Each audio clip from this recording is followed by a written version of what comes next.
witness up here. Restoration is sweet. I'm here to tell you today that God specializes in putting together broken people, in putting together broken circumstances, and mending broken lives. Here in the book of Job, we are introduced to a man who was in God's will, a gentleman who was tremendously blessed. If he was living in 2011, he would be living in a gated community. He would be driving the finest of automobiles. His business would be very prosperous with hundreds of employees. His balance sheet was great. He was living on top of the world. But little did he know, in just a few short days, he would be in need of God's restoration. Brothers and sisters, let me remind you that it's easier to create new things than to restore old things. It's easier to build a new house than to restore an existing house. But I'm here to tell you today that God can make us over again. God can create newness even in the old ways and old lives that we exemplify. Anybody here knows that God can restore, God can bless, God can stretch and change your life. Now for the next few moments today, let us look at the anatomy of restoration and what restoration is all about. First of all, brothers and sisters, we find in chapters 1 and 2 of Job that restoration comes after a loss. Look at somebody and tell them restoration comes only after a loss. Now, brothers and sisters, you cannot be restored unless you lost something. And I'm here to bet today that everyone, including the pastor, to every member of this church, at some point or another, has experienced loss. If it wasn't lost health, lost friends. Wasn't lost friends, lost relationships. If it wasn't lost relationships, lost jobs.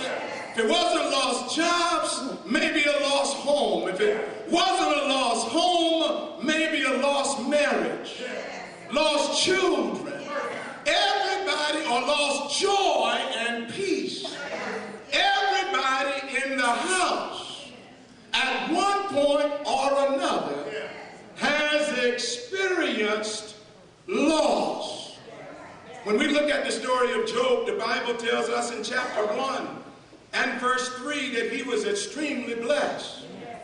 The story says he had 7,000 sheep, 3,000 camels, 500 yoke of oxen, 500 female donkeys rather, and a very large household. The Bible says, in essence, that he was one of the greatest persons in all the East. In other words, Job had it going on. And not only did he have things, but he was a moral and upright person.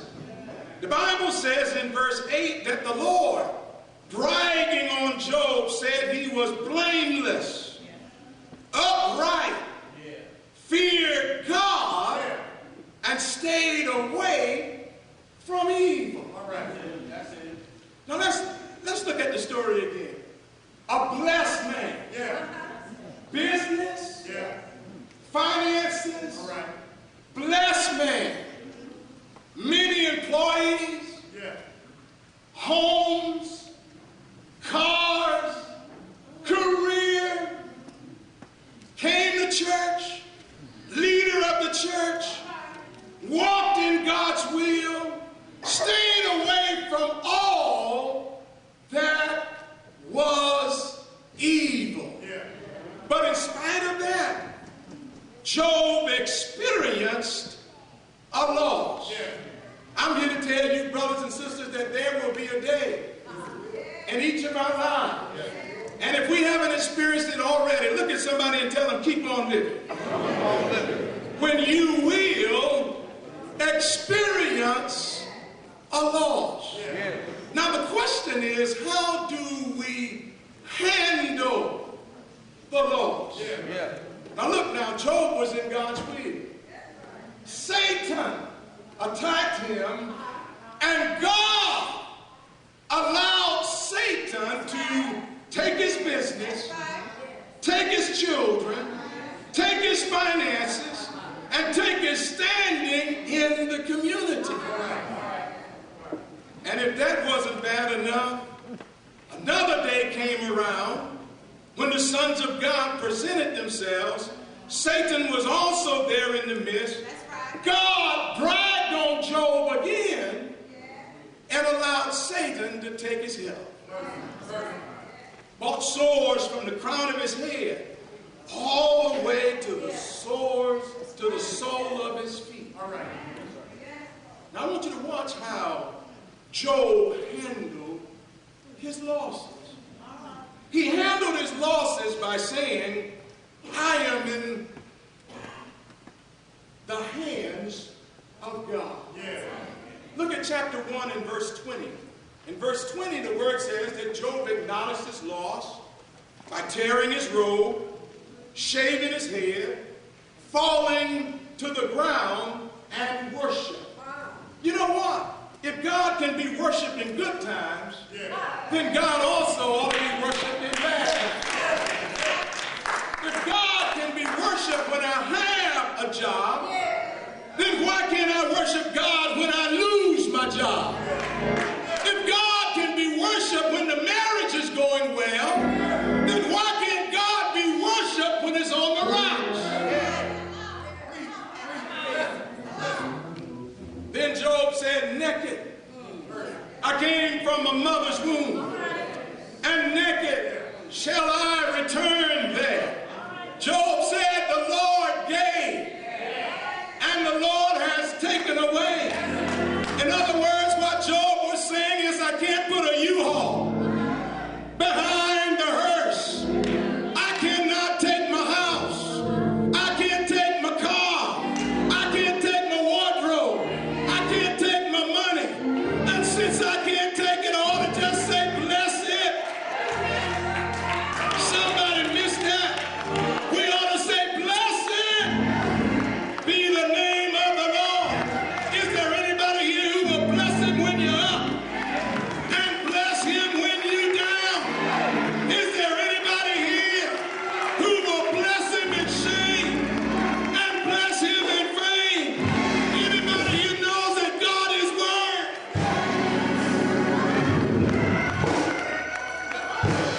God is word to be praised. And I don't want you to miss this. Job's wife said, now, Job, God has taken your money, taken your businesses, taken our children, destroyed our health. Why don't you just curse God and die? In other words, if Mrs. Job was here today, she would say, why are you still coming to Bethel? Why are you still singing in the choir?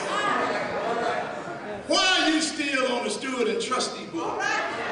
Why are you still on Usherette board number 3? Why are you still a stewardess? Stewardess, why don't you just leave that business alone? But the word goes on to say, and I don't want you to miss this, that in all he went through, he did not sin against God with his lips. If you experienced a loss, you don't have to curse out your employee. That's right. That's right. If you experienced a loss, you don't have to demonize your wife before your children. Or